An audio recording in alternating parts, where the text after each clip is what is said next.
Paano nga ba nabuo ang 21 days conditioning? Dahil sa pinaniniwalaan na ang isang habit ay nabobo sa loob ng 21 days.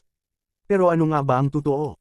Sa kabila ng popular na maling kuro-kuro, walang malaking katibayan na ang mga gawi ay karaniwang nabuo sa loob lamang ng 21 days.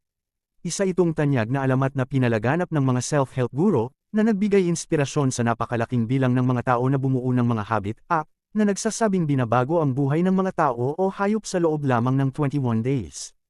Kung pupunta ka sa Journal of Medical Internet Research, na mayroong malaking koleksyon ng mga siyentipikong peer-reviewed na mga papel tungkol sa mga app na bumubuo ng ugali, mabilis mong matanto na hindi pinag-uusapan ng mga siyentipiko ang pag-uugali, ang 21 days na down cycle at up cycle ng ugali, ngunit sa halip, ang ay pinagpapatuloy ng self-help gurus.